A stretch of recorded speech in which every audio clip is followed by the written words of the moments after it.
প্রিয় মুসল্লিয়ানে কারাম, আল্লাহ রব্বুল আলামিন কোরআনুল কারীমের মধ্যে কথা বলেছেন, কদ আফলাহা মান যাক্কাহা ওয়া কদ খাবা মান দাসসাহা। যে নিজেকে পবিত্র করে নিল সেই সফল হয়ে গেল, সেই আল্লাহর দরবারে সম্মানিত হয়ে গেল। যে নিজেকে অপবিত্র করে নিল সে আল্লাহ রব্বুল আলামিনের কাছে ব্যর্থ হয়ে গেল, আখিরাতের ময়দানেও সে ব্যর্থ হয়ে যাবে।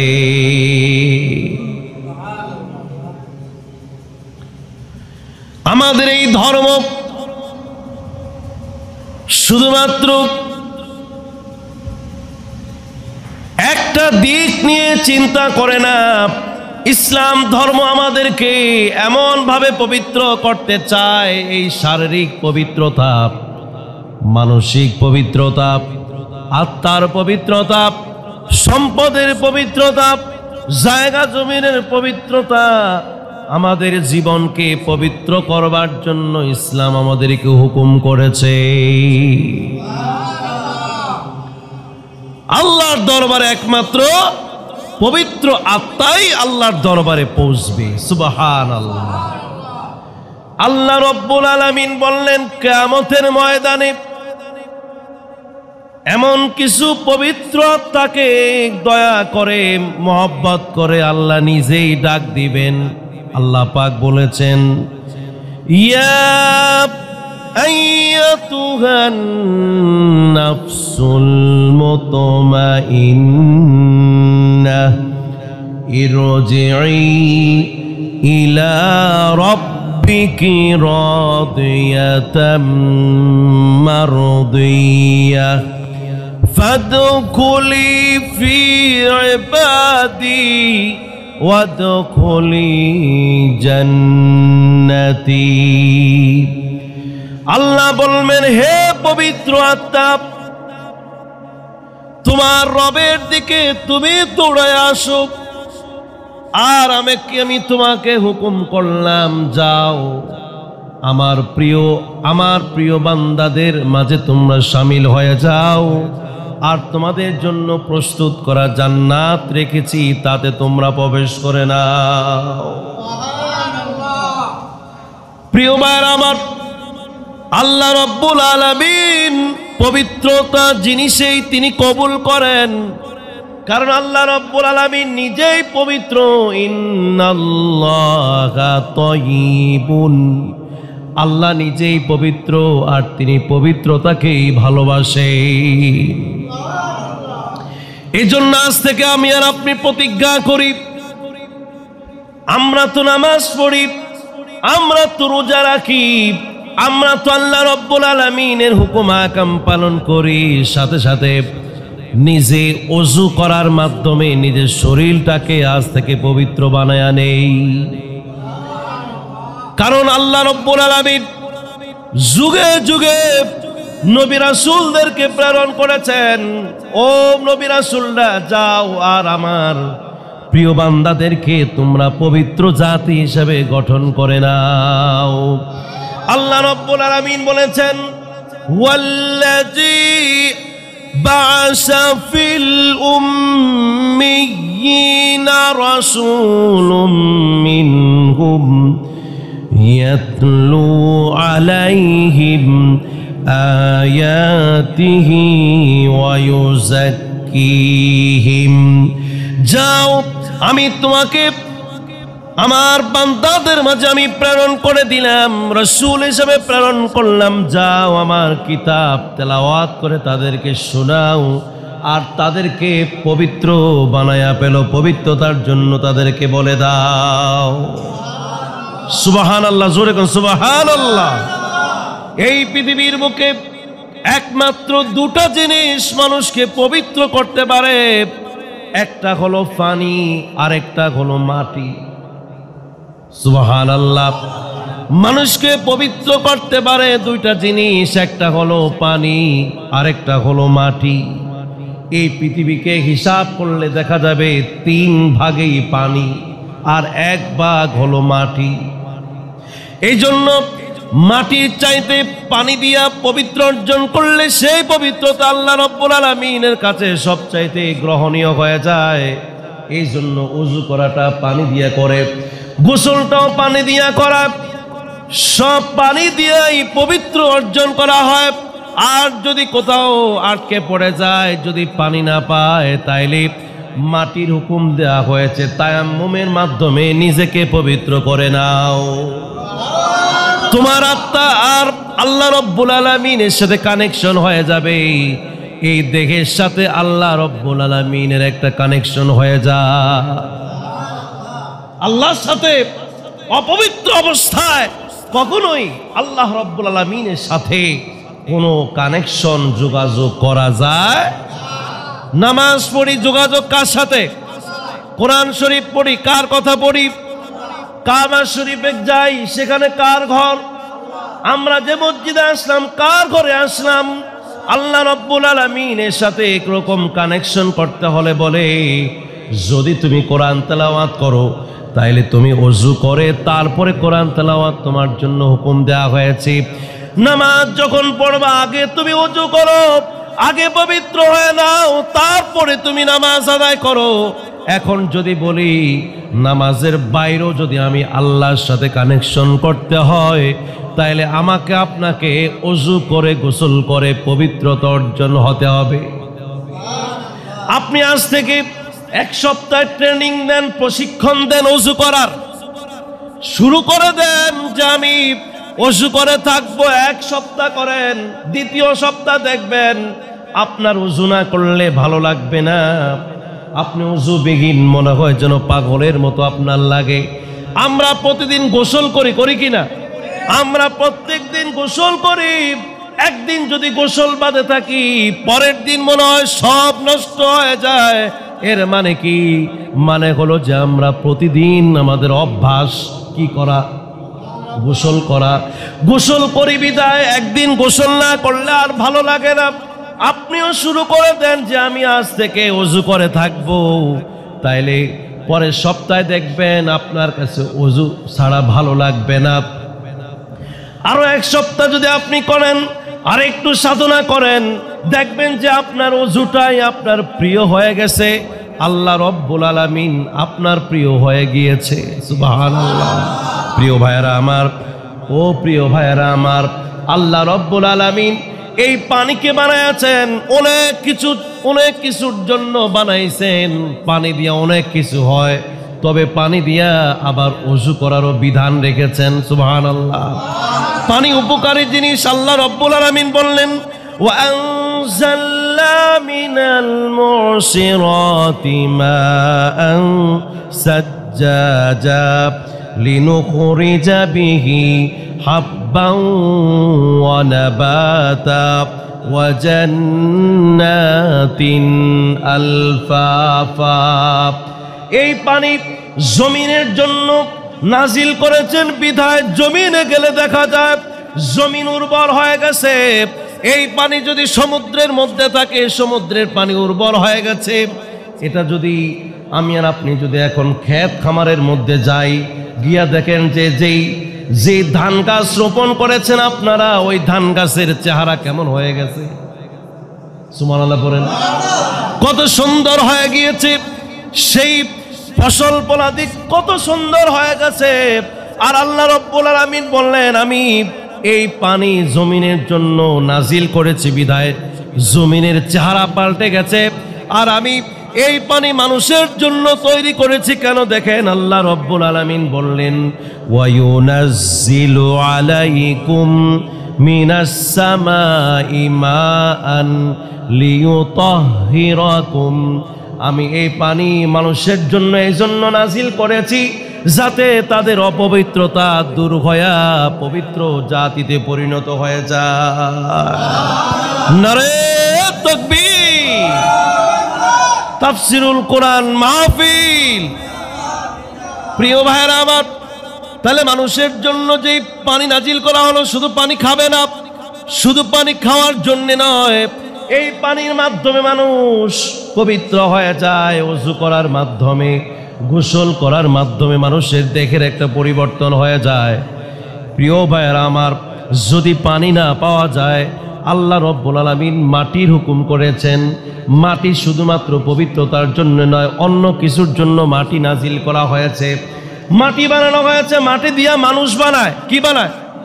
মাটি দিয়া মানুষ বানায়, মাটি দিয়া জমিন বানায়, মাটি দিয়া পাহাড় বানায়, মাটি দিয়া আরো অনেক অনেক কাজ করার জন্য আল্লাহ রব্বুল আলামিন মাটি বানায়াছেন। তবে আল্লাহ তাআলা বলেছেন, যদি তোমাদের অপবিত্রতা থেকে পবিত্র হবার জন্য যদি কিছু পানি না পাও, ফালাম তাজিদু মাআন ফাতায়াম্মামু সাঈদান তাইয়িবান ফামসাহু বিউজুহিকুম ওয়া আইদিকুম।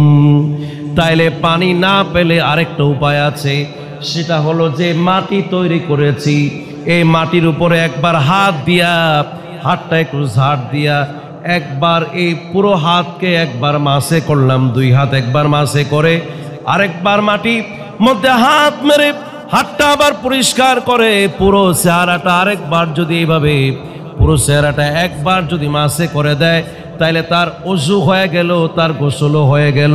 সুবহানাল্লাহ, কি সহজ বিধান আল্লাহ তাআলা আমাদের জন্য দিয়েছেন। নারে তাকবীর। এজন্য প্রিয় ভাইরা আমার, আমরা মুসলমান জাতি, আমরা হিন্দু না, আমরা অমুসলিম না, আমরা কাফির না, আমরা ইহুদি না, আমরা মুসলিম জাতি। এই মুসলিম জাতিকে কিভাবে পবিত্রতা অর্জন করতে হয় আল্লাহ রব্বুল আলামিন আমাদেরকে সব সহজ করে দিয়েছেন। যদি বলতেন যে পবিত্র শুধুমাত্র গোসলের মাধ্যমে হয়, তাইলে আমাদের সব সময় গোসল করতে পারতাম। যদি কইতো যে 5 ওয়াক্ত নামাজ 5 বার গোসল করতে হবে, আমাকে কোনো হুঁশ থাকতো? এরপর যদি বলতো যে না, আপনার 5 বার না, আরো একটু কমে 2-3 ওয়াক্ত করলে হবে, তাহলে আমাদের অবস্থা খারাপ হইতো না? শীতকালে কি করতেন? সুবহানাল্লাহি বিহামদি, সুবহানাল্লাহিল আযীম। তিনি কেমন মহান! গোসল এর মাধ্যমে পবিত্র হওয়া যায়, ওযু করে কয়েকটা অঙ্গ ধুইলেও পবিত্র হওয়া যায়। সুবহানাল্লাহ। প্রিয় ভাইরা আমার, আল্লাহ রব্বুল আলামিন বলেছেন, ওয়াইন কুনতুম জুনুবান ফাত্তাহহারু।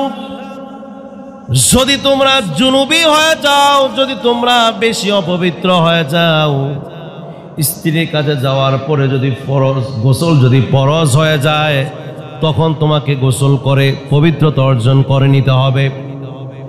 তবে একটু পরেও যদি গোসল একটু লং টাইম নিয়েও করে, তাইলে কোনো সমস্যা নাই। তবে মাঝখান দিয়ে যদি ওযু করেই থাকি, তাইলে আমি আল্লাহর দরবারে কিছু হলো আমি পবিত্র হয়ে যাব। একবার আমার প্রিয় নবী মুহাম্মদুর রাসূলুল্লাহ সাল্লাল্লাহু আলাইহি সাল্লাম আবু হুরায়রাকে বাম হাত দিয়ে ধরে টেনে বললেন, চলো আমরা কোথাও যাব। আবু হুরায়রা বললেন যে আমি তখন অপবিত্র অবস্থায় ছিলাম, কিন্তু আমার ওযু ছিল, কিন্তু আমার গোসল ছিল না। আমি অপবিত্র ছিলাম, আমি রাসূলুল্লাহর সাথে যাচ্ছি, কিন্তু আমি ইতস্তত করলাম। আমার ইতস্ত হয়ে গেল যে আমি রাসূলের সাথে যাচ্ছি, অথচ আমি অপবিত্র মানুষ, আমার গোসল ফরজ হয়েছিল। রাসূলুল্লাহ সাল্লাল্লাহু আলাইহি সাল্লাম অনেক দূরে তিনি গেলেন। রাসূল বললেন, আবু হুরায়রা বললেন, রাসূলুল্লাহ আমার সামনে বসলেন, আমি তার পিছনে বসলাম। কিন্তু আমি রাসূলকে সামনে রেখেই আমি পিছন থেকে চলে আসলাম। আয়েশা গোসল করে পবিত্রতা অর্জন করে এরপরে আমি রাসূলুল্লাহর পিছনে গিয়ে আমি বসলাম। প্রিয় ভাইরা আমার, আমার প্রিয় নবী মুহাম্মদুর রাসূলুল্লাহ সাল্লাল্লাহু আলাইহি সাল্লাম সামনেও যেভাবে দেখতেন, পিছনেও সেইভাবে দেখতেন। সুবহানাল্লাহ বলেন। যখন আবু হুরায়রা আসলেন, আবু হুরায়রার দিকে তাকায়া হেসে দিয়ে বললেন, ও ও আবু হুরায়রা, তুমি মনে করছো যে আমি তোমাকে দেখি নাই, তুমি যে চলে গেছো আমি দেখছি, তবে কেন গেছো বলো? আবু হুরায়রা বললেন, ইয়া রাসূলুল্লাহ, হাবিবাল্লাহ, আমার উপরে গোসল ফরজ ছিল, যার কারণে আমি গোসল করে তারপরে আপনার সাথে এসেছি। আমার কাছে ভালো লাগে না, এই জন্য গোসল করে তারপর আপনার কাছে এসেছি। রাসূলুল্লাহ বললেন, মুসলিম জাতি পবিত্র। সুবহানাল্লাহ বলেন। মুসলমান যখন কলেমা পড়েছে লা ইলাহা ইল্লাল্লাহু মুহাম্মাদুর রাসূলুল্লাহ, যখনই এই কালেমা পড়ে তখনই সব ফাকসাপ হয়, একজন মুসলমান পবিত্র হয়ে যায়। একটা কাফিরও যদি এখনো যদি বলে, এই 70 বছর বয়সও যদি সে বলে আমার সব বাপ একটা কালেমা পড়লাম লা ইলাহা মুহাম্মাদুর রাসূলুল্লাহ, সাথে সাথে সে পবিত্র হয়ে যায়।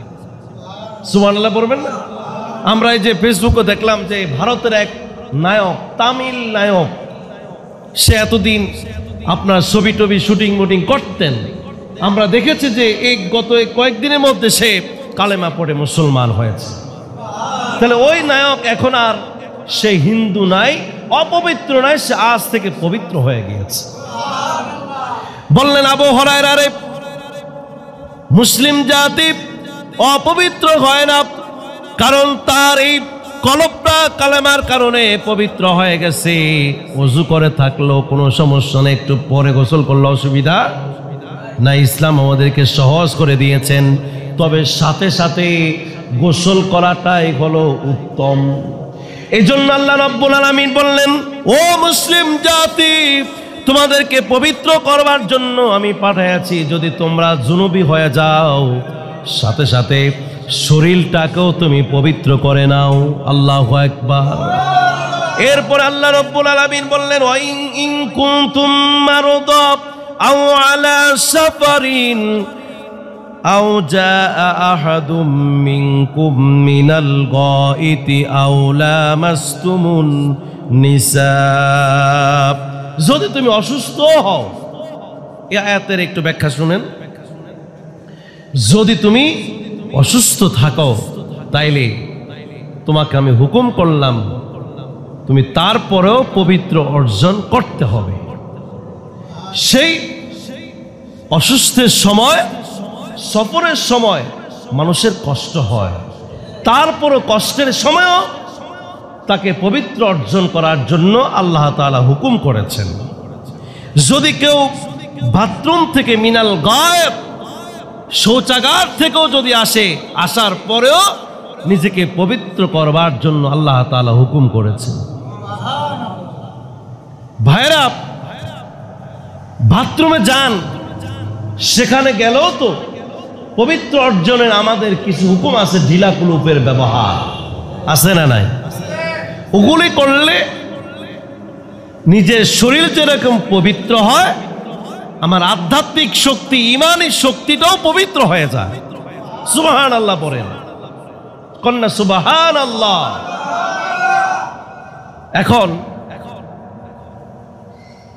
সেখান থেকে আসার পরে এই কষ্টের সময় যদি কষ্ট হয়, তাহলে পানি যদি ধরতে তার অসুবিধা হয়, তাহলে বলছে যে তুমি মাটি দিয়া হলো নিজেকে পবিত্র করে নাও।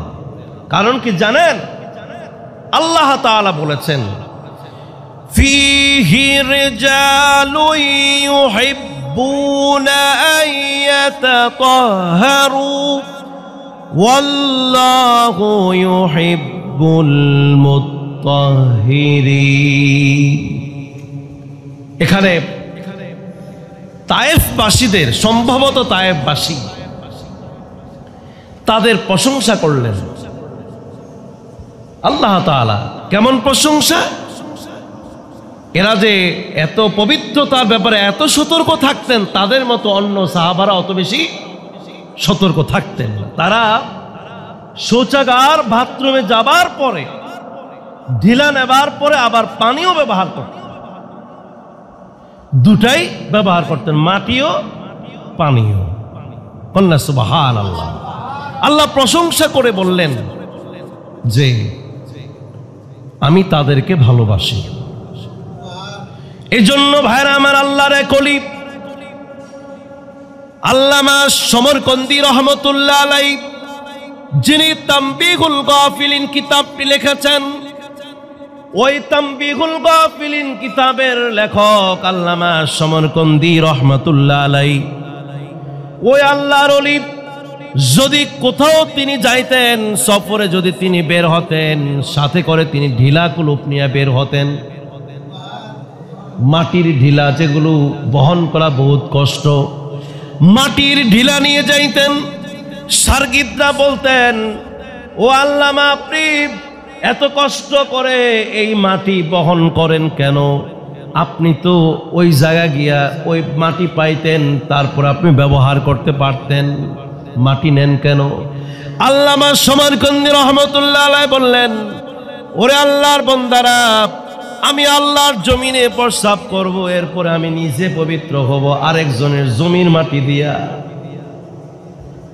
আমি নিজেকে পবিত্র করব আরেকজনের জমিনের মাটি দিয়া, এটা তো আমার জন্য এটা মানানসই হয় নাই।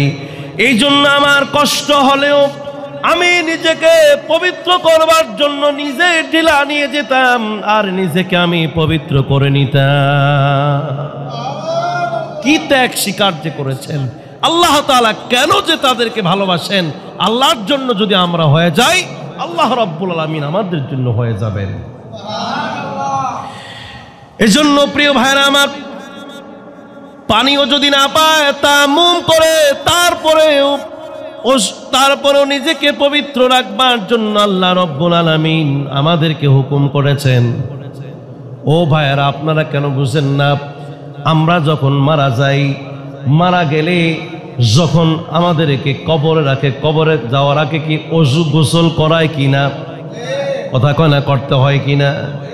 যদি কবরে যাইলে, কবরে যাওয়ার সময়ও যদি ওযু করতে হয়, গোসল করতে হয়, তাইলে মরার আগে কেন আমাদেরকে গোসল লাগবে না? আমাদেরকে কি মরার আগে কি ওযু করে থাকতে হবে কিনা? এজন্য নিজেকেই নিজে পবিত্র করে নেন।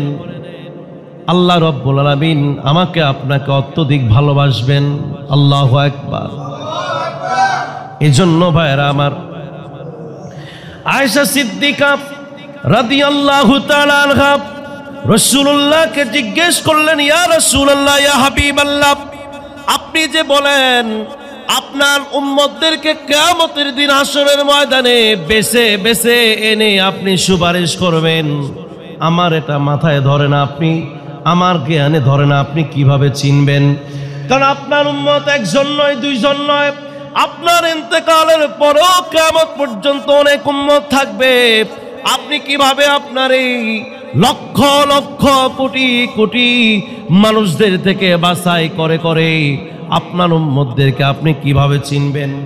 রাসূলুল্লাহ বললেন, আয়েশা রে, একটা কালো বকরির পাল, বিশাল কালো বকরির পালের মধ্যে যদি একটা ছাগলের মুখ আর হাত পা গুলো যদি সাদা থাকে, আয়েশা রে তুমি বলো, এই হাজার হাজার বকরির মধ্যে একটা বকরি খুঁজে পাওয়া যাবে কিনা?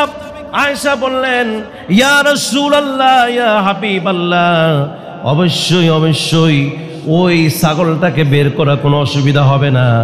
রাসূলুল্লাহ সাল্লাল্লাহু আলাইহি সাল্লাম বললেন, কোন মুসলমান আমার উম্মত যদি ওযু করে, গোসল করে, যদি তার জীবনটাকে কাটায় আনে, কিয়ামতের দিন ওযু করার কারণে তার চেহারাটা নূরে নূরে চমকাতে থাকবে, তার হাতগুলো এভাবে চমকাতে থাকবে, পাগুলো চমকাতে থাকবে।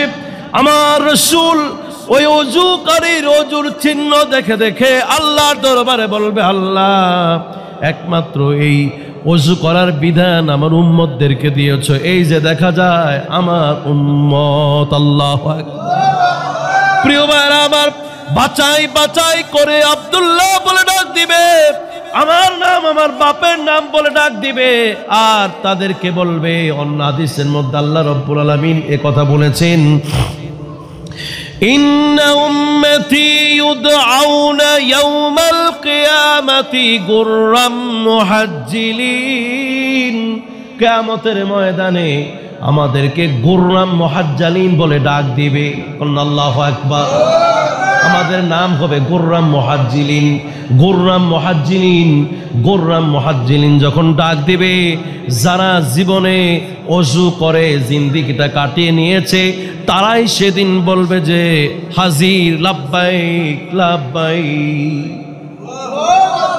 এই জন্য প্রিয় ভাইরা, আল্লাহর হাবিব বললেন, মান ইসতাতা মিনকুম আইয়ুতিলা গুররাতাহু, যাদের এই চেহারা, যাদের এই পাহাত আর যাদের পা কিয়ামতের ময়দানে সুন্দর করতে চাও, উজ্জ্বল করতে চাও, ফালিয়াফআল, সে যেন ওযু করে, বেশি বেশি ওযু করে আসে, বেশি করে ওযু করে আসে, বেশি করে পবিত্র জাতি হয়ে আসে। তাইলে কিয়ামতের ময়দানে আমি আল্লাহ রব্বুল আলামিনের কাছে তাকে সুপারিশ করার জন্য বলবো। আল্লাহু আকবার, পড়ে আল্লাহু আকবার। এজন্য ভাইরা আমার, যারা ওযু করে থাকে, যারা পবিত্র হয়ে থাকে, তাদের সাথে আমাদের চলা দরকার। যারা অপবিত্র বিড়ি খায়, সিগারেট খায়, মদ খায়, গাঁজা খায়, তাদের সাথে উঠা বসা করা ঠিক নয়। যারা বিড়ি খায় তারা কিন্তু ওযু করে থাকে না, এটা আমার বিশ্বাস। যারা ওযু করে থাকে ওরা কিন্তু সিগারেট খায় না, বিড়ি খায় না। বিড়ি সিগারেট খাইলে কি আর ওযু থাকে? ওযু করার পরে সব খাবার খাওয়া যায়, যায় কিনা? ওযু করে চা খাওয়া যায়, ওযু করে ভাত খাওয়া যায়, ওযু করে সব কিছু খাওয়া যায়। এরপরে আর নামাজের জন্য আলাদা করে ওযু করা লাগে না। কিন্তু ওযু করার পরে যদি বিড়িটা টান মারলো, তাহলে তার ওযু কি থাকবে? ছেলে জোরে বলতে হবে, থাকবে নাকি? এই জন্য প্রিয় ভাইরা আমার, সতর্ক থাকা দরকার। আপনার পরিবর্তন যদি আপনি নিজে চান, যারা বিড়ি খায় না, সিগারেট খায় না, মদ খায় না, গাঁজা খায় না, ওদের সাথে থেকে আজ থেকে বাদ দিয়ে ফেলতে হবে। তার সাথে কোনো বন্ধুত্ব নাই। আমার আপনার জীবনটাকে যদি সার্থক করতে চাই, আল্লাহ রব্বুল আলামিন বললেন, ইয়া আইয়ুহাল্লাযীনা আমানুত্তাকুল্লাহা ওয়া কুনু মা'আস সাদিকিন, যারা ভালো মানুষ, সত্যবাদী মানুষ, তাদের সাথেই তোমাদেরকে চলতেই হবে, আর না হয় তোমাদের পরিবর্তন আসবে না। যদি তুমি কোনো বিড়িখোরের সাথে চলো, তাহলে তুমি যদি বিড়িও যদি না খাও, বিড়ির গন্ধ তোমার কাছে আসবে, তোমার কাছে খারাপ লাগবে। প্রিয় ভাইরা, আমি আপনাদেরকে একটু বলতে চাই বোঝানোর জন্য, গুনাহ করাটা প্রথমে মানুষের ইতস্ত হয়, এরপরে আস্তে আস্তে গুনার দিকে মানুষ স্বাভাবিক হয়ে যায়। প্রথমে মনে করে যে এটা গুনাহ, প্রথমে কি মনে করে? গুনাহ। এরপরে দ্বিতীয় দিন বলে গুনাই, তৃতীয় দিন গুনাহ, চতুর্থ দিন করলে কোনো সমস্যা নাই। যেমন এটার উদাহরণ এক আল্লাহর ওলি এইভাবে দিয়েছেন, বাথরুমে, এখন তো বাথরুমে মানে গন্ধ টন্ধ কম, আগের বাথরুমগুলাতে দুর্গন্ধ ছিল। কথা কয় ছিল নি? এদের কথা কয় না, কথা কন আপনারা। এই বাথরুমে ঢুকানোর সময় দরজাটা খোলা মাত্রই দুর্গন্ধ নাকে মুখে ঢুকত। ঢুকানোর পর যখন বাথরুমে বসে গেলাম, কিছুক্ষণ পরে আর এই গন্ধ টন্ধ কথা লাগে, গন্ধ আর লাগে না। এখন ওই দুর্গন্ধটা কি চলে গেছে নাকি? ওই দুর্গন্ধটা এর ভিতরে আছেই, কিন্তু সে অনেকক্ষণ থাকার পরে তার কাছে আর দুর্গন্ধকে দুর্গন্ধের মতো। ঠিক এইভাবে যে গুনাহ প্রথমে নিজের কাছে ইতস্ত লাগে যে গুনাহ করা যাবে না, দ্বিতীয় দিন করা যাবে না, তৃতীয় দিন করা যাবে না, যখন বারবার গুনার দিকে যায় পরে তার কাছে স্বাভাবিক হয়ে যায়। এজন্য যারা বিড়ি খায় ওদের সাথে চললে প্রথমে আপনার কাছে খারাপ লাগবে যে বিড়ির গন্ধ, দ্বিতীয় দিন গন্ধ লাগবে, তৃতীয় দিন গন্ধ লাগবে, চতুর্থ দিন যখন আপনি বারবার তার কাছে যান, এই গন্ধ আর গন্ধ মনে। আপনারা কি আমার প্রতি কি কোনো রাগ হয়েছেন না? তো কথা কি, আমি কি মিথ্যা কথা কইলাম নাকি? এটা কি সত্য কথা না? আর আমরা কি এই কাজগুলি করি না? কথা এই কাজগুলিকে আমরা করি না? তাহলে আমার আপনার চলাফেরা যদি কারোর গায়ে যদি ঘ্রাণ আসে, আতরের সুগন্ধি আসে, আমি যদি তার সাথে চলি, সে যদি তার কাছে যদি আমি প্রথম দিনও যাই, তৃতীয় দিনও যাই, চতুর্থ দিনও যদি যাই, তাইলে ওই প্রথম দিন যে সুগন্ধি লেগেছে, যে সুগন্ধি পেয়েছি, দ্বিতীয় দিন গেলে আরো বেশি বাড়বে, তৃতীয় দিন গেলে আরো বেশি বাড়বে।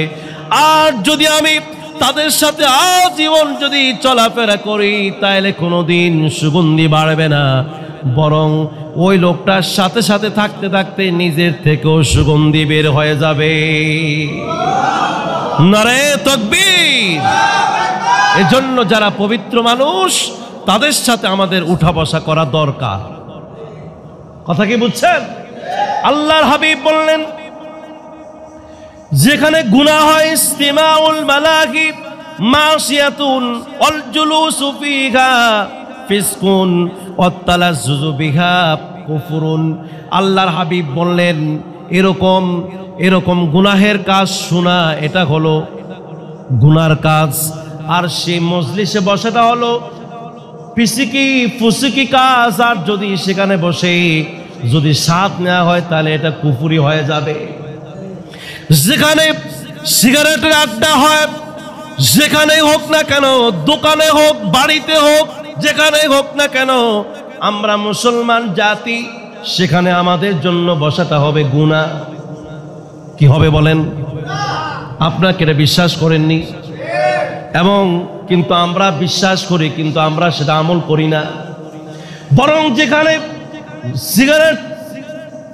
যেখানে বিড়ি সিগারেট বেশি বেশি খাওয়া হয়, সেখানে আমাদের আড্ডা পাড্ডা শুরু হয়ে যায়।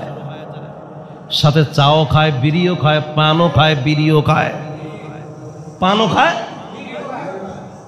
আচ্ছা, আপনারা কথা কন না কি লিগা? কথা কই আমরা সবাই কই, তুই যারা খান আমি জানি, অনেকে খায়, বিড়ি খায় জানি। এরপর আমি আপনাকে কেন বলি, আল্লাহ রাব্বুল আলামিন বললেন, ওয়াযাক্কির ফাইন্না যিকরা তানফাউল মুমিনিন। তুমি তাকে বলো, একবারের পর আবার বলো, আবার বলো। বলার মধ্যে আল্লাহ রাব্বুল আলামিন মুমিনদের জন্য উপকার রেখেছেন। আল্লাহু আকবার। আপনি আমি যদি না বলি, তাইলে কি মানুষের উপকার হবে? এই জন্য কোরআন হাদিসের আলোচনা বেশি করে হচ্ছে, এটা খারাপ নয়। ঘাড়ায় ঘাড়ায়, জায়গায় জায়গায় এখন মাহফিল হয় কি হয় না? এটা কি ভালো না খারাপ? কারণ এই মাহফিল গুলাতে আপনাকে আমাকে বারবার সূত্রানো হচ্ছে, বারবার বলা হচ্ছে, বারবার উপদেশ দেওয়া হচ্ছে। উপদেশের মধ্যে মুমিনদের উপকার রেখেছেন কে? এজন্য ভাইরা আমার, সিগারেট খান, ওই সিগারেট খোর, বিড়ি খোররা বিড়িকে মজা নেবার জন্য চাও খায়, সাথে পানও খায়, পানও খায়, সিগারেটও টানে, কি মজা। কিন্তু ভাইরা আমার, এটা গুনার কাজ। কি কাজ? এই সিগারেট খাইলে, বিড়ি খাইলে মুখ থেকে কি দুর্গন্ধ বের হয় নাকি সুগন্ধ বের হয়? দুর্গন্ধ বের হয়। দুর্গন্ধ মানুষের সাথে চলাফেরা বন্ধ করে দেন। আপনি আর আমি যদি বন্ধ করে দেই, ওই লোকটাও বলবে যে আমার কাছে কেন তারা আসে না। তারা বলবে, নিজেই নিজেকে শোধরায় নেবে যে আমি সিগারেট আর বিড়ি খাবো না, তাহলে আমার কাছেও লোকজন আসবে, লোকজন ঘনাবে। এই জন্য ভাইরা, আমি আপনাদেরকে বলতে চাই, আলেম ওলামা, ইমাম সাহেব, খতিব সাহেব, তারা কি বিড়ি খায়নি? কথা কই দেব, কিন্তু আপনাকে দেখছেননি যে আমরা বিড়ি খাইতে? কারণ ওলামায়ে কেরাম জানে বিড়ি খাওয়া কি না। কথা কয় না, ভালো না, খারাপ, খারাপ। তবে কোথাও কোথাও কিন্তু বিড়ি খায় হুজুরেরা। আপনার চিটাগাং আপনার, আমি শুনছি, এটা কি আসল সত্য কি জানি না, মিলাদ টিলাদ হইতো, মিলাদের পরে আপনার এই মিলাদের পরে আমরা কি দেই? মিষ্টি টেষ্টি দেই না, বিস্কিট মিষ্টি দেই। তো ওনারাও দিল, দেওয়ার পরে এবার এই প্লেটে করে পান আনলো, পানের পাশে এক প্যাকেট সিগারেট, বুঝলেন, সিগারেট দিছে। দেওয়ার পরে ওই হুজুরে কয়, আমি তো বিড়ি খাই না। তো ওই লোকেরা মনে করছে যে আসলে এতে বিড়ি খায় না, কম দামিটা খায় না, এটা গোল্ড লিফটা খাইবো আর কি। তো পরে গোল্ড লিফ হয় না, আমরা বিড়ি খাই না। কথা কি বুঝছেন? এখন কথা হলো ওলামায়ে কেরাম কেউ কি খায় না, বিড়ি খায় না। আমাদের শরীর থেকে মনে দুর্গন্ধ বাইর হয়ে গেছে, অন্তত কিসের গ্রান পাইবেন? কথা কয় না, কিসের গ্রান পাইবেন? আতরের গ্রান পাইবেন না। কিন্তু দেখা যায় আমগো কাছে মানুষ কমাইনি, আমাদের সাথে চলতো চায় না। কারণ কি জানেননি? কারণ হলো এতে তো কতর ভরে মাথা গরম হয়ে যাবে বিড়ি খাওয়ানোর লেগে। হুজুরের সাথে চললে তো বিড়ি খাইব কতক্ষণ, এই জন্য তার আসতে চায় না। আরে ভাই, ওলামায়ে কেরামদেরকে ভালোবাসেন, আপনার পরিবর্তন চলে আসবে। আপনি সিগারেট বন্ধ করে দিবেন, ভালো খাবার খাবেন। বেহেশতে যারা যাবো ওই জায়গায় গেলে কি বিড়ি পাওয়া যাবে? খবরদার, বেহেশতের খাবার এত সুস্বাদু খাবার, দুধ দিবে, ডিম দিবে, গোশত দিবে, ফলাও দিবে, মুরগি দিবে, পাখির গোশত, মধু দিবে, সবই তো দিবে, সব ভালো ভালো জিনিস। কোথাও কি এই কথা আছে যে সেখানে গেলে গাঁজা দিবে? গাঁজা নাই। ভাইয়ের আমার, ওই বেহেশতি মানুষ যারা, তাদের কিছু আলামত পৃথিবীতেই বোঝা যায়। কথা কি বুঝেন না আমার? বেহেশতি মানুষ যারা, তাদের কিছু আলামত এই পৃথিবীতে আমরা দেখতে পাই যে বেহেশতি মানুষ কেমন। কিন্তু আপনি আর আমি যে বিড়ি সিগারেট খায়া যে হারাম কাজগুলি করি, আপনি আবার আশা করেন এই মুখ দিয়া যে আল্লাহ আমারে জান্নাত দাও। যে তারাবির নামাজের মুনাজাত দেই না আমরা? কি মুনাজাতটা পড়ি? আল্লাহুম্মা ইন্না নাসআলুকাল জান্নাতা, আল্লাহ আমি তোমার কাছে জান্নাত চাই। ওয়া নাউযু বিকা মিনান নার, আর তোমার কাছে জাহান্নামের আগুন থেকে পানা চাই। জাহান্নামের মধ্যে কি? আগুন। আগুন কি না? সিগারেট কি? আগুন, আগুনের ধোঁয়া। আর কি মহব্বত দেখেন এক একজনের মহব্বত। এক গ্লাসের পানি একটু রাখলে পানি খায় না, পানিটা পালাইয়া দেয়, দেয়নি? কিছু ভদ্রলোক দেখছি আপনার হোটেলে গিয়া রুটি খায়, রুটি খায়া অল্প একটু রুটি রাখা দেয়, ভদ্রতা আর কি।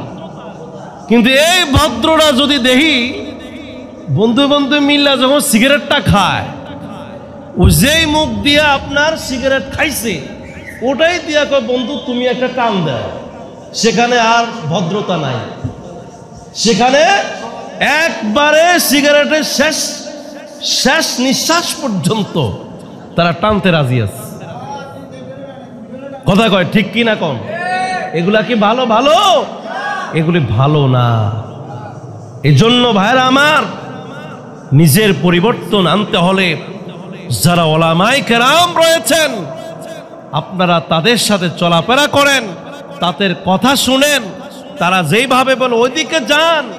অন্য ভিন্ন দল মত আপনারা ওইদিকে যায়েন না, সেখানে গেলে আপনাদের আমাদের কোনো মুক্তি নাই।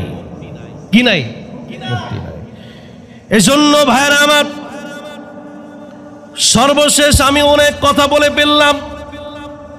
এই রোজা, এই সিয়াম, আজকে 9টা সিয়াম আমরা পালন করে এখানে এসেছি। আপনাদেরকে জিজ্ঞেস করেছিলাম ভাইয়েরা, আপনাদের মধ্যে পরিবর্তন আসছে কিনা? আমি তো বিশ্বাস করি আপনাদের মধ্যে পরিবর্তন চলে এসেছে। যদি আল্লাহ রাব্বুল আলামিন যেই নিষিদ্ধ বস্তুগুলি আমাদের জন্য নিষিদ্ধ করেছেন, তা যদি আমরা শুধু নিষিদ্ধ মনে করে পরিবর্তন হয়ে যাই, তাইলে আগামী 20 দিনের মধ্যে আল্লাহ রাব্বুল আলামিন আগামী 11 মাসের জন্যই পরিবর্তন করে দেবে। কথা একটু বেশি হয়ে যায়, তারপরে একটু বলি শুনেন। আমি একদিন এখান থেকে আপনাদের শেষ 10 দিন আমরা এখানে কিয়ামুল লাইল করি কিনা? প্রত্যেক বেজোট রাতে আমরা কিয়ামুল লাইল মানে তারাবির নামাজ আদায় করে আবার রাত 12টা থেকে 3টা 4টা পর্যন্ত আমরা এখানে জামাতের সাথে নফল ইবাদত করি। আপনারা তো সাক্ষী। তো যখন এখান থেকে আমি চলে যাই, ফজর গিয়ে যখন এলাকায় পড়ি, তখন যাওয়ার সময় আমি দেখলাম এক ভদ্রলোক আর মাত্র ওই মাইক দিয়ে বলে আর মাত্র 2 মিনিট বাকি আছে। এই সময় যে ভদ্রলোক আপনার এই বিড়ি টানতেছে, কথা বুঝেন, বিড়ি তো শেষ হইতে মিনিট আছে 2টা, বিড়ি তো টানতে হবে। কি টানারে টানলো, আমার বমি আসার উপক্রম হয়ে গেল। নাউজুবিল্লাহ। এজন্য ভাইরা আমার, নিজকে পরিবর্তন করতে হলে আজ থেকে আমরা পুত পবিত্র ওযু গোসলের মাধ্যমে নিজেকে হেফাজত করব। পারবেন? কথা কয় পারবেন? বলেন ইনশাআল্লাহ। আমরা আজ থেকে বলেন, আমরা আজ থেকে ওযু করে 24 ঘন্টা থাকবো ইনশাআল্লাহ। ও কেউ আছে কয় নাই যে, এরা কয় না, এরা কয় যে কইলো তো হয়ে গেছে। আপনাদের সমস্যা কি? কইলে সমস্যা আছে নাই? নিয়ত করেন, আপনি সাহস করেন, সাহস করলে হয়, হয় কি না? কথা কয়। তাহলে এই সর্বশেষ একটা ঘটনা বলে আমি তাফসীরের দিকে যাচ্ছি। না না, বলতে হবে, বলেন। আর ভাই, হজ আপনার টাকা নাই, হজের জন্য কি আল্লাহর কাছে নিয়ত করা যায় না? কথা কয়। ওমরার জন্য নিয়ত করা যায় না? তাহলে ব্যবস্থা করবে কে? আর যদি নিয়তই না করি তাহলে আপনারা কে করে দিবে? এজন্য নিজেকে সালাক মনে করেন না, নিজেকে এত বুদ্ধিজীবী মনে করেন না। মনে করেন না যে হুজুররা কিছু বুঝে না, এরা সরল মানুষ, ইদা কিছু বুঝে না। কিন্তু মনে রাখবেন, প্রত্যেক মানুষের মধ্যেই হিংস্র পশুত্বর আচরণ আছে, আসেনি? কেউ আছে দমায় রাখে, কেউ আছে প্রকাশ করে দেয়। যারা ওলামায়ে কেরাম তারা তো এগুলো দমায় রাখে। কি আমার মধ্যে রাগ আছে, আপনার মধ্যে রাগ নাই? আমার মধ্যে হিংসা আছে, আপনার মধ্যে হিংসা নাই? আপনার মধ্যে অহংকার আছে, আপনার মধ্যে অহংকার নাই? তাহলে আমারটা অহংকার বের হয় না, আপনার অহংকার কেন? আপনার কেন রাগ উঠে যায়? আপনার কেন পশুত্ব আপনার আচরণ দেখা যায়? এজন্য আল্লাহকে ভয় করে এগুলি দমায়া রেখে নিজকে আগায়া নিতে হবে। নিজকে কি করতে হবে? ওই যে প্রথম দিন আমি একটা ঘটনা বলেছিলাম। এক বুজুর্গ ব্যক্তি 5 ওয়াক্ত নামাজ সে জামাতের সাথেই আদায় করতেন। কোনো একদিন ঈশার নামাজ তিনি জামাতের সাথে আদায় করতে পারেন। একটু খেয়াল করুন, আমার কথাটা শুনেন। এই বুজুর্গ ব্যক্তি এত লজ্জিত হলেন, এত নিজেকে ছোট মনে করলেন যে আল্লাহ, আমি জামাতটা ছেড়ে দিলাম। একাকী নামাজ পড়লে যে সব, এরকম 27 বার যদি একাকী নামাজ কেউ আদায় করে, তাহলে একবার জামাতের সাথে আদায় করলে ওই সওয়াব। মানে জামাতের সাথে একবার পড়লে 27 বার একা পড়ার সমান সওয়াব। সুবহানাল্লাহ। আমার কথা কি আপনারা বুঝেননি? এই লোকটায় একা 27 বার এশার নামাজ পড়ছে। 27 বার এশার নামাজ পড়ছেন ওই রাত্রে। আল্লাহর কাছে ক্ষমা চায়া রাত্রে যখন ঘুমায়া গেলেন, সেই সময় ঘুমের মধ্যে তাকে একটা স্বপ্ন তিনি দেখে ফেললেন। স্বপ্নটা হলো, তিনি দেখলেন তিনি একটা কাফেলার মধ্যে, কাফেলা কোথাও যেন সফরে বের হয়েছে। উনি বললেন যে আমি কাফেলার মধ্যেই ছিলাম, কিছু দূর যাওয়ার পরে আমি কাফেলা থেকে পিছনে পড়ে গেলাম। পিছনে যে পড়েই গেলাম, আমি পিছন থেকে যতই কাফেলাকে ডাক দিয়েছি, কাফেলা, ও কাফেলার লোকেরা, আমি তো একা পড়ে গিয়েছি, আমাকে তোমাদের সাথে নিয়ে যাও, কারণ আমি তো পথঘাট চিনি না, পিছনেও যেতে পারবো না, সামনেও তো আমি পথ চিনি না, অনেক কিছুর ভয় রয়েছে। কাফেলা থেকে আওয়াজ করলেন, ও মুসাফির, আমাদের এই কাফেলার যেই নিয়ম সেটা হলো যে একবার কাফেলা থেকে চলে আসে সে আমাদের কাফেলার মধ্যেই থাকবে, আর কেউ যদি এই কাফেলা থেকে একবার যদি পিছনে পড়ে যায় কোনোদিন আমাদের লাগাম পাবে না। হঠাৎ ঘুম থেকে জেগে উঠলেন আর তিনি তবজব করলেন। তার মানে হলো তিনি এই যে এতদিন 5 ওয়াক্ত নামাজ জামাতের সাথে আদায় করেছেন, কাফেলা তো সামনের দিকে এগিয়ে গিয়েছে, কিন্তু আমি আজকে এশার নামাজ জামাতের সাথে আদায় করতে পারি নাই। যতই 27 বার পড়ি না কেন কোনোদিন ওই কাফেলার নাগাল পাবো না। এই জন্য ভাইরা আমার, যে যতটুকু পারেন নেক আমলের দিকে ততটুকু ছুটে যান, সেখান থেকে পিছনে আর সইরে যায়েন না, পিছনে পড়ে যায়েন না, সামনের দিকে আগায়া যান। আল্লাহ রব্বুল আলামিন আপনাকে আপন করে নিবে। আল্লাহু আকবার, আল্লাহু আকবার। এই জন্য ভাইরা আমার, যারা পবিত্রতা অর্জন করে, পবিত্র হয়ে যায়, এই দুনিয়ার মধ্যে যেভাবে তাদের একটা ভালোবাসা, ঠিক আখিরাতের মধ্যেও তাদের মধ্যে এরকম একটা ভালোবাসা থাকে। সুবহানাল্লাহ বলেন। যার সাথে যার বন্ধুত্ব, কিয়ামতের দিনও তার সাথে তার বন্ধুত্ব থাকে। একটা চরম একটা উদাহরণ, একবার এক নদী ভাঙ্গন শুরু হয়ে গেল। নদী ভাঙতে ভাঙতে ভাঙতে একটা কবরের কাছে আসলো। দীর্ঘদিন যাবৎ কবরটা আর ভাঙ্গে না, শেষ পর্যন্ত কবরটা ভেঙ্গেই গেল।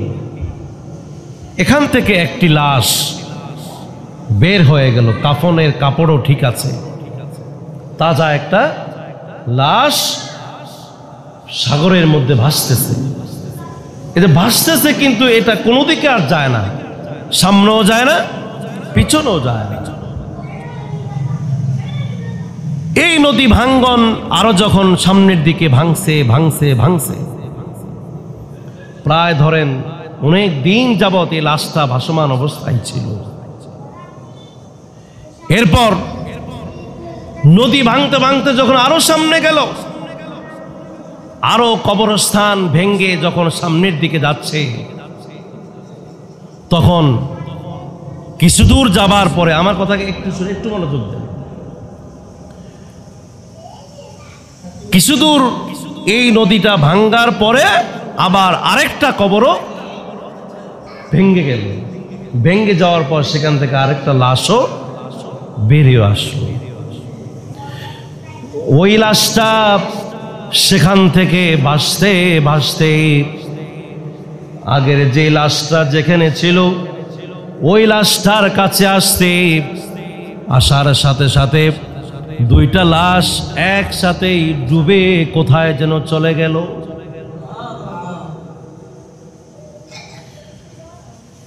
তার মানে হলো এই দুই লাশ, এটা কোনো সাধারণ মানুষের লাশ নয়, দুজন আল্লাহর ওলির লাশ ছিল।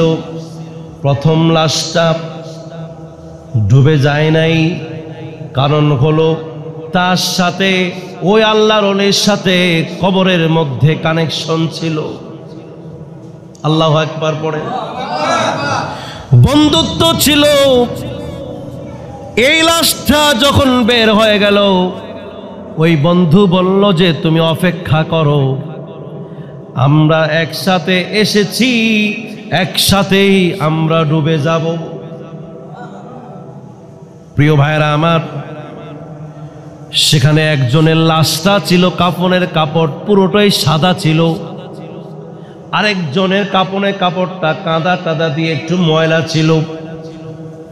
ওলামায়ে কেরাম বলেন, একজনের লাশ, তার এই কাপড়টা এত সুন্দর দবদবে, আরেকজনেরটা কোনো ময়লা সয়লা কেন ছিল? ওলামায়ে কেরাম বলেন, দুইটা লাশই আল্লাহর ওলির লাশ ছিল, তবে তারা আল্লাহর প্রিয় বান্দা হয়ে গেছে।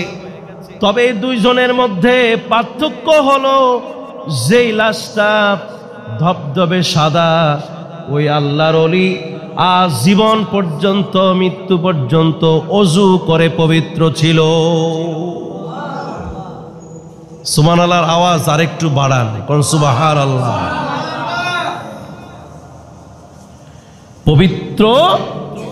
পবিত্রের জন্য অপেক্ষা করে। তেল আর পানি কখনো কি হয় না, কথা কয় না, বীজে একসাথে হয়। এবার আসেন, আল্লাহ রব্বুল আলামিন মূসা শিশু নবীর জন্য দুধ পানকে হারাম করে দিয়েছিলেন। যার তার দুধ তার জন্য খাওয়া জায়েজ ছিল, একমাত্র তার জন্য তার মায়ের দুধেই ছিল তার জন্য হালাল। এই জন্য যত মানুষ চেষ্টা করুক ওই দুধ কেউ পান করাতে পারবে না যতক্ষণ না তার মা তার কাছে আসবে, তখনই তারা দুজনে একত্রে আল্লাহর প্রিয় বান্দায় পরিণত হয়ে যাবে। চিল্লাতে হবে আল্লাহু আকবার। এজন্য ভাইরা, এত কথাগুলি আমি দীর্ঘ কথা এনে এই জায়গায় আপনাদের সাথে বললাম, যখনই তারা দুধ পান চেষ্টা করেছিলেন কিন্তু শিশু নবীর কান্না থামানো যায় না। এই শিশু নবী চান আমার বন্ধু, আমার মা মূসার মা যতক্ষণ আসবে না আসবে ততক্ষণ পর্যন্ত আমি খাবার খাবো না। আল্লাহু আকবার পড়েন। ওই লাশটাও বলে, আমার ওই প্রিয় বন্ধু না আসা পর্যন্ত আমরা সামনের দিকে যাব না, কারণ এক বন্ধু আর এক বন্ধুর জন্য আমরা সব সময় জিন্দেগিতে বন্ধু ছিলাম, কবরের মধ্যে বন্ধু, হাসরের ময়দানও বন্ধু, জান্নাতের মধ্যেও বন্ধু হিসাবে আমরা যেতে চাই। মূসার মা যদি না আসে, মূসা নবী দুধ পান করবে না। সুবহানাল্লাহ পড়েন। আল্লাহ রব্বুল আলামিন বললেন, ওয়াহাররামনা আলাইহিল মারাদিআ মিন ক্বাবলু, আমি মূসার জন্য মূসার মার দুধ পান ছাড়া আর কারোর দুধকে তার জন্য হালাল করে দেই নাই, আমি তার উপরে হারাম করে দিয়েছি। যার কারণে আমার আদেশ মান্য করার কারণে এই মূসা নবী কারোর দুধ খায় না। আপনাদের কি ঘুম নিয়ে আসে নাকি? ঘুমান, বহুত ঘুম যেতে পারে। আইসে শেষে আইয়েই দিছে ঘুম। আপনাকে কাম নাই তো অনেকের কাজ নেই, আপনার 2টা বাজে আসলে সমস্যাটা কি? আপনারা আসেন, এখানে আসলে আপনাদের ভালো হবে।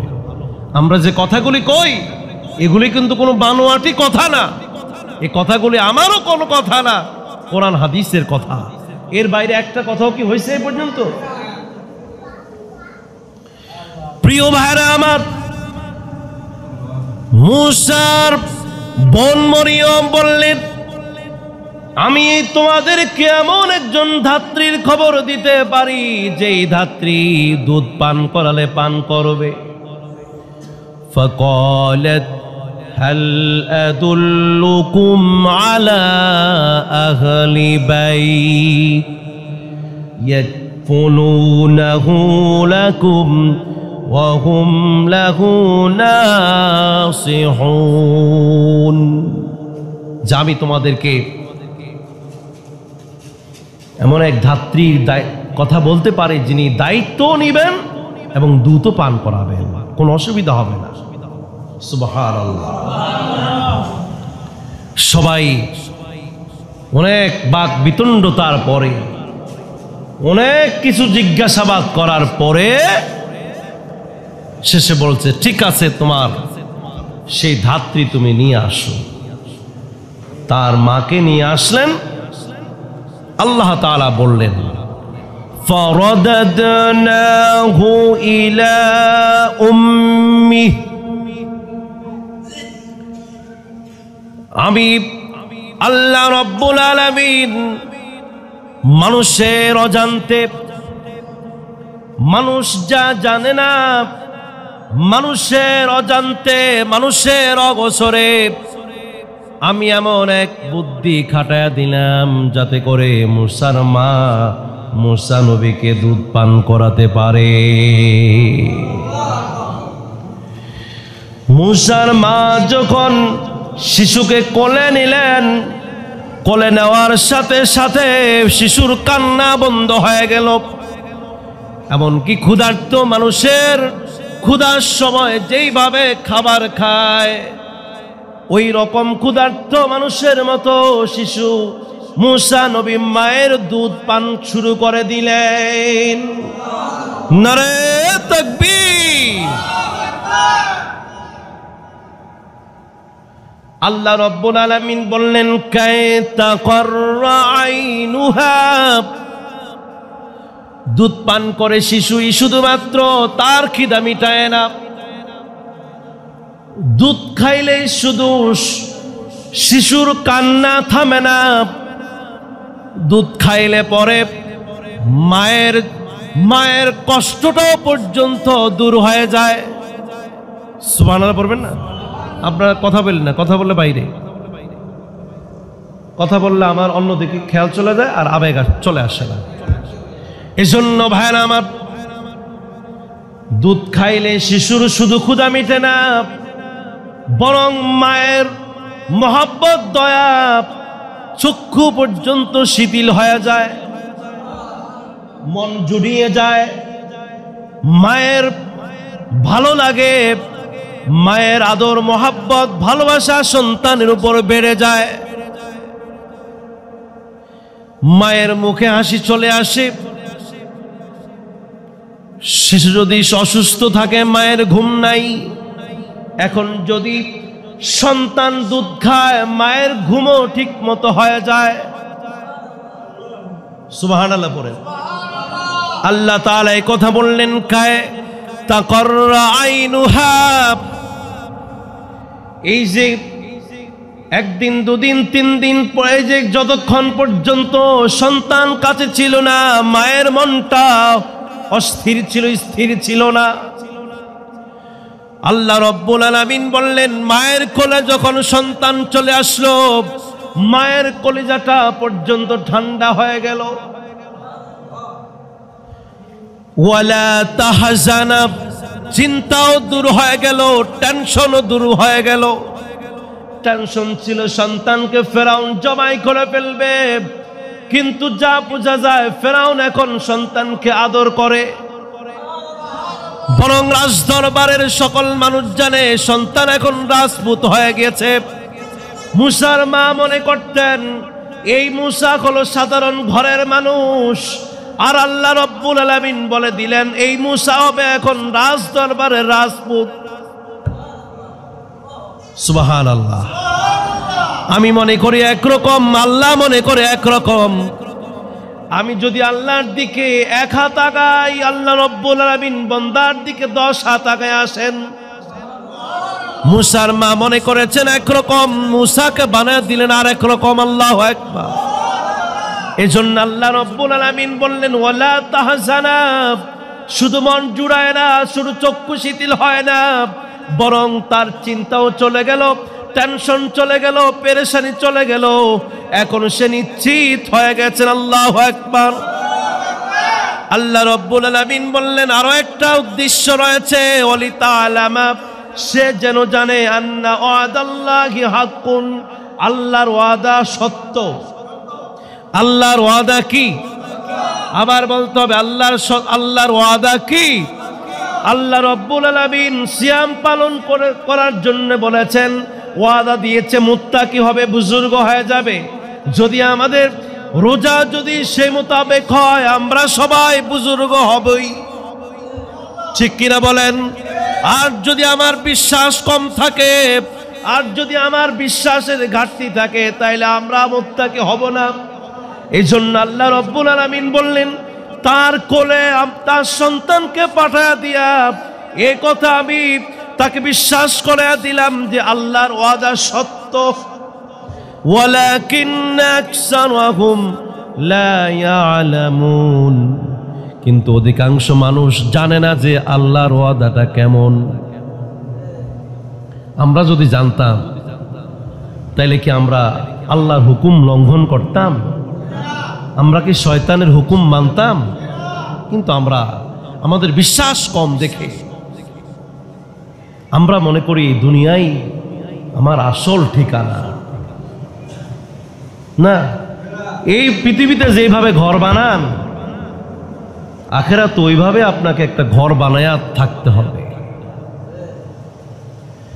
আরে বে, আখিরাত তো পরে, কবরে থাকতে হইলে একটা কবরে ঘর বানায়া থাকতে হয়। তাইলে এই ঘর যে আমার একটা আছে, আরেকটা, এটা যদি জানতাম তাহলে আমরা দুনিয়ার দিকে আমরা কখনোই দুনিয়ার দিকে ফিরেও তাকাইতাম না। একজন আলেম এভাবে দুনিয়ার উদাহরণ দিয়েছেন। পানি, পুকুরের মধ্যে পানি ধরতে গেলে মুষ্টির মধ্যে কি পানি আসবে? একদিন ধরে দেখেন, এক মুষ্টি পানি আনেন, আনা যাবে? আপনারা একটু কথা কইেন, আপনারা চাইলে হইবে না, কথা কই তুই অসুস্থ আছেন বুঝছি, এরপরে কথা কম। আপনার এক মুষ্টি পানি আনেন, যান, কার কার আপনার ইয়ে আছে, আপনার সাহস আছে যে এক মুষ্টি পানি আনার? 5 আঙ্গুল 10 আঙ্গুল দিয়ে আনেন এমনি। তাহলে দুনিয়ারে আপনার যেভাবে মুষ্টি মেরে এভাবে খামচিতে ধরলাম, খামুশ করে ধরে রাখলাম, এই খামোশ করে মুষ্টির মধ্যে তো দুনিয়া আসবে না, লাভ নাই। মুষ্টির ভিতরে দুনিয়া নিতে পারবেন? নিয়ে কয়েছে এগুলি আমার, সে আসল জায়গা ঠিকানা কবরের মধ্যে সব নিয়ে ভরি, 10 ভরি স্বর্ণ সেখানে গিয়ে রাখি, লাভ আছে? যেইভাবে মুষ্টির মধ্যে পানি আসে না, কিন্তু পানির তো কোনো অভাব, ঠিক এইভাবে দুনিয়ার শেষ নাই। দুনিয়ার কি চাইবেন সব আছে, কিন্তু যত চাইবেন ততই লাগবে। কিন্তু কখনো পানি যেইভাবে মুষ্টি করলে আসে না, দুনিয়াও এইভাবে কবরের মধ্যে নেওয়া যাবে। ওই পানি পুকুরের মধ্যে থেকেই যাবে, সাগরের মধ্যে পানি থেকেই যাবে, কিন্তু এই পানি কখনোই আমি মুষ্টির মধ্যে যেভাবে আনতে পারি না, কবরের মধ্যে আমার এই জীবনের গাড়ি বাড়ি টাকা পয়সা ব্যাংক আদালত যা আছে সব এখানেই থেকে যাবে, কিছুই সেই ঘরের মধ্যে নেওয়া যাবে। শুধু এতটুকু বুঝলেই চলে আর কি, মানে এই মাইন্ড ওয়াশ কারোর হয় না। এই জন্য ভাইরা নিজেকে আপনার একটু ওয়াশ করিয়া ধুইয়া মুচ্ছা নিজেকে ঠিক করতে। ওই যেদিন বললাম আমরা ছিলাম রুহের জগতে, ছিলাম কি না? আরে ছিলাম কি না? এরপরে আসলাম মায়ের পেটে, আসলাম কি না? মায়ের পেট থেকে আসলাম কোথায়? পৃথিবীতে আসার পরে কেউ কি কয় যে এই গুনাহগার? হয়নি। কেউ এই সন্তানকে বলে না যে গুনাহগার, তারে কি কয়? নিষ্পাপ। কথা কয় না? কি কয়? মাসুম, নিষ্পাপ। আচ্ছা, এরপরে যখন একটু বড় হইলো, এরপরে শুরু হয় যে গুনাহগার, আল্লাহর গুনাহগার বান্দা। কি হইলো? আপনি তো একটু আগে ছিলেন মাসুম, অন গুনাহ হইলো কেমনে? কথা কয়, এখন গুনাহগার হইলেন কেন? এখন পাপিষ্ঠ হলেন কেন? কেন বলে জানলাম আমি পাপিষ্ঠ? তা আমি এই 1000 বছর ছিলাম ভালোই, এখানে একটু সংক্ষিপ্ত সময় পায়া কি রে লাভ যে দেয়, সে লাফের ছলে সে আর কিছুই দেখে না। কয়দিন খাইবেন আর কয়দিন ধরবেন? সময় কি বেশি না? ওই 40-50-এর পরে এভাবে বাঁকা হয়ে যাবে। যতই সোজা থাকেন এমনি বেয়া হয়ে যাবে। চোখের পাওয়ার কমে যাবে, কানের পাওয়ার কমে যাবে, খাবার দাবার কমে গেছে, দৌড়াইতে পারে না, আস্তে আস্তে যায়। কি এতদিন তো আপনার শক্তি ছিল, এখন পারেন না কাজ।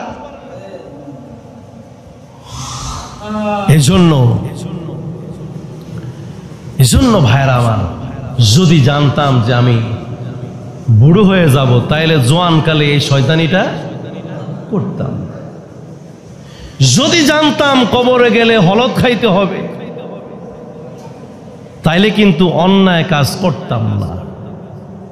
যেহেতু কবরের এখনো বিশ্বাস হয় না, হাসর বিশ্বাস হয় না, ওই তালিমালিও আমার থেকে যায় না।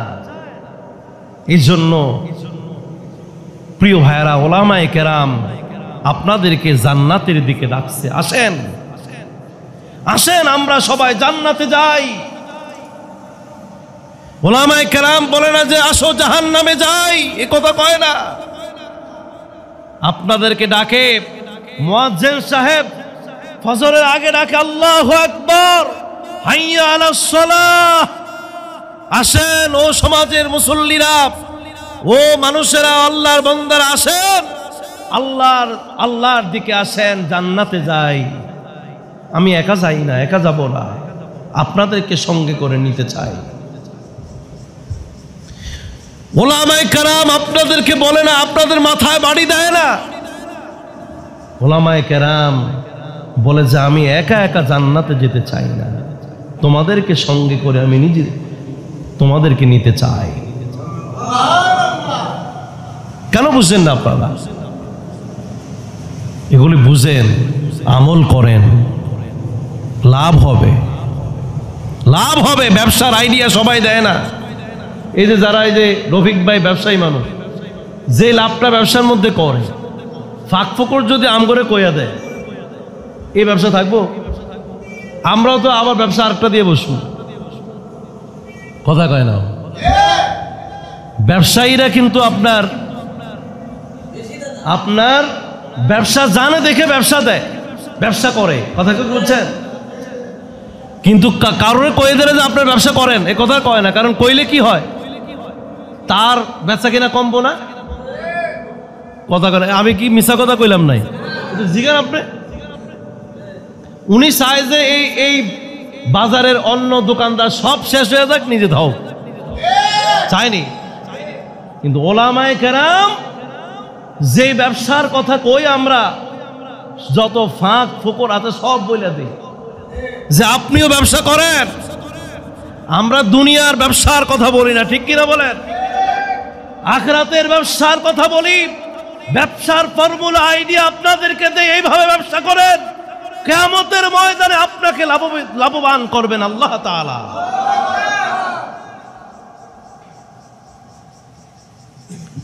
প্রিয় ভাইরা আমার, মূসা নবী মায়ের প্রতি আল্লাহ রব্বুল আলামিন যে ওয়াদা করেছেন, মূসার মা মাঝে মাঝে অস্থির হয়ে যেতেন।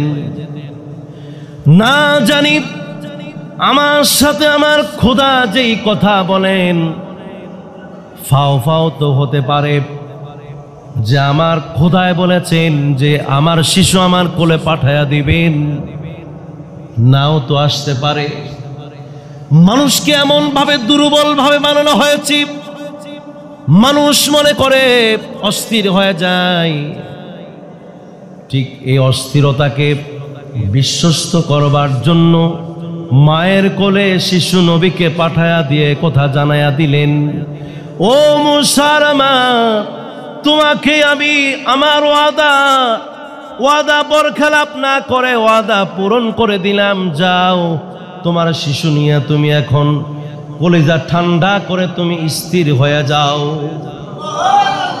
এই কথা দ্বারা আমাদেরকে এ কথা বুঝাচ্ছেন, ও দুনিয়ার আল্লাহর বান্দারা, তোমরাও যদি আল্লাহর রাসূলের কথা অনুযায়ী যদি তোমাদের চলাফেরা হয়, ওই মূসার মা এর সাথে আল্লাহ যেরকম ওয়াদা করেছেন, আল্লাহ পাক আমাদেরকেও সেই রকম ওয়াদা পূরণ করে দিবে।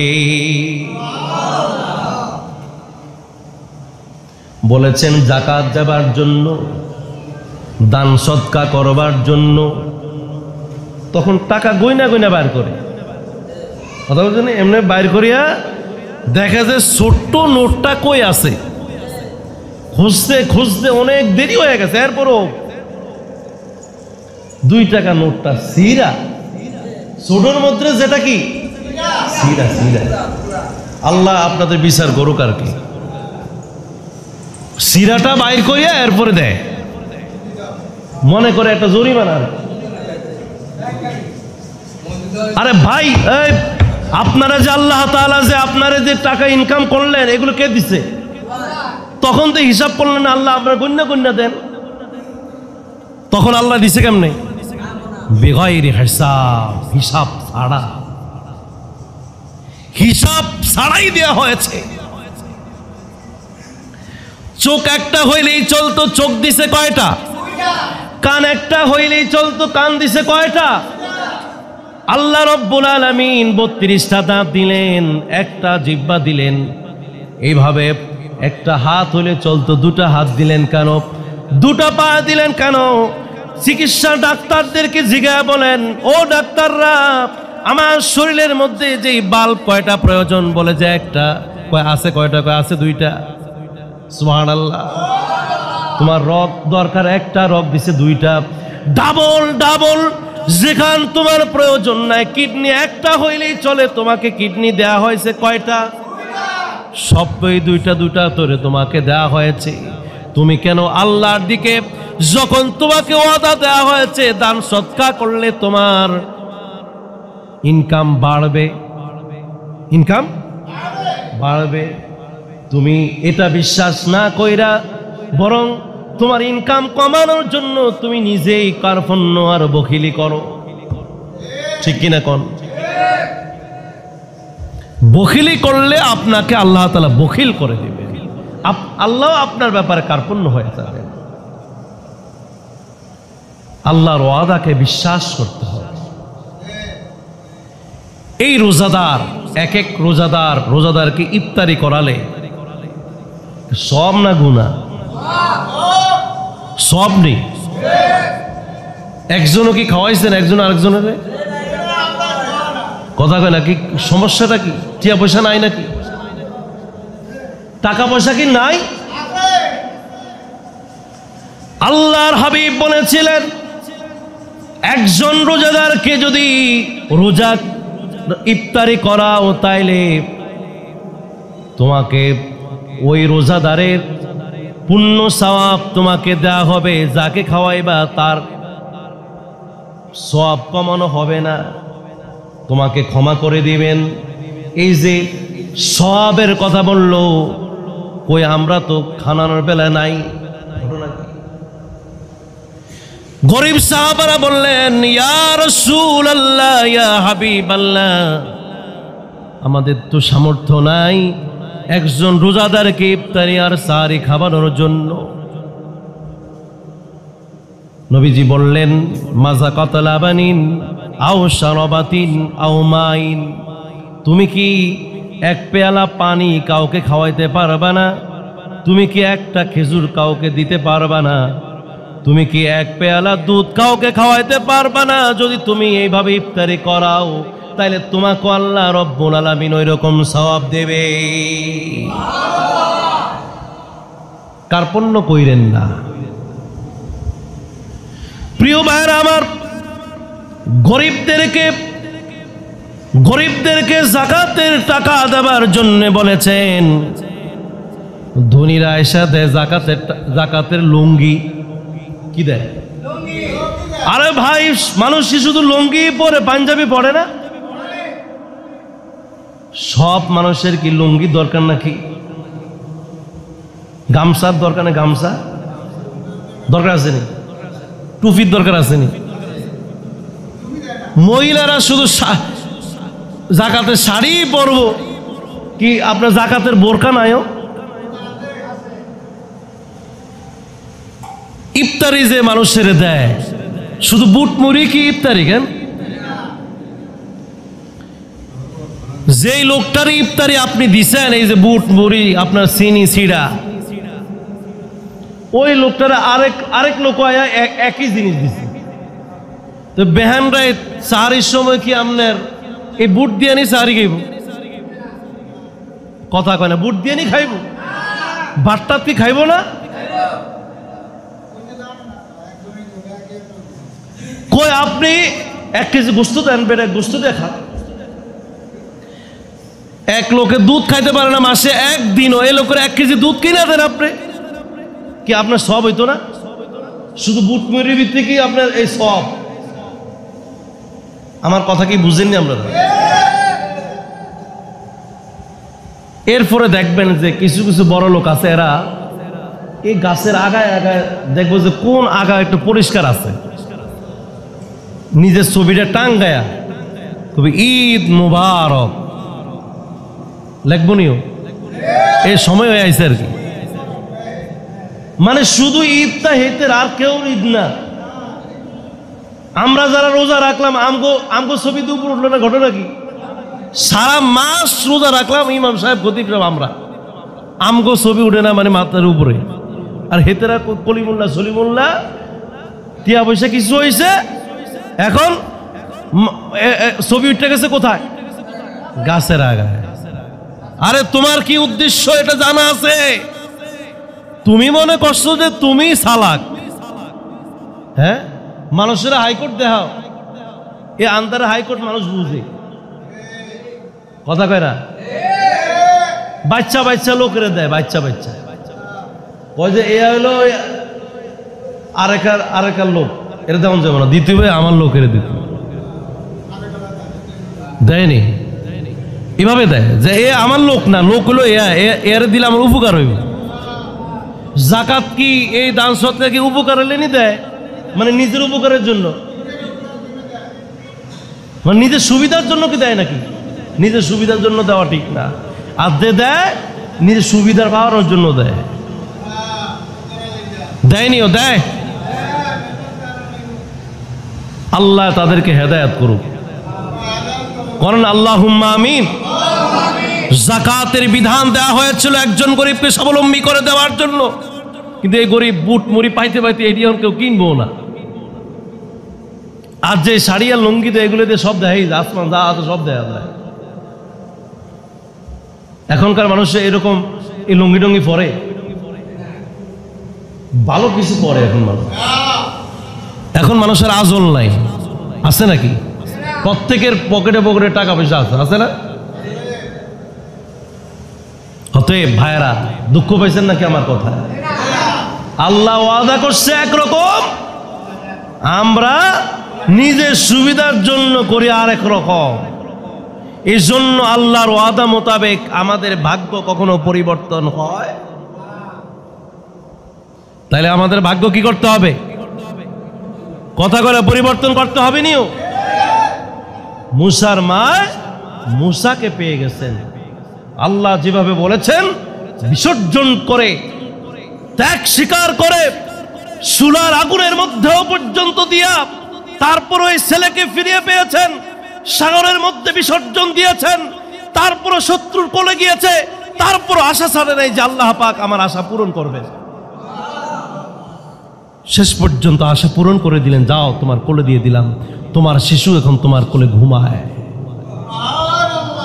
আবার এবার শুরু হয়ে গেছে গোলমাল।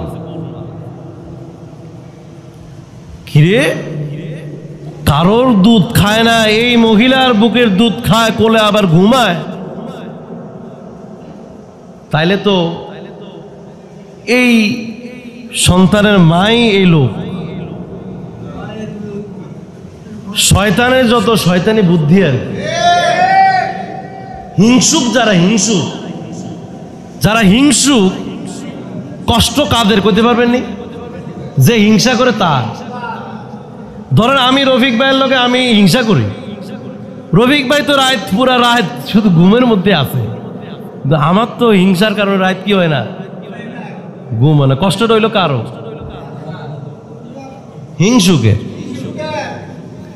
এখন ওই শিশু তো ঘুমাই, মাও শান্তি পাওয়া গেলেন, এদিকে ফেরাউনের কি নাই, ঘুম নাই। হায় রে, কি কয় যে এরা ঘুমায় কি লেগে? নিশ্চয়ই এদের মধ্যে কোনো সম্পর্ক আছে। চিৎকার দিও আল্লাহু আকবার।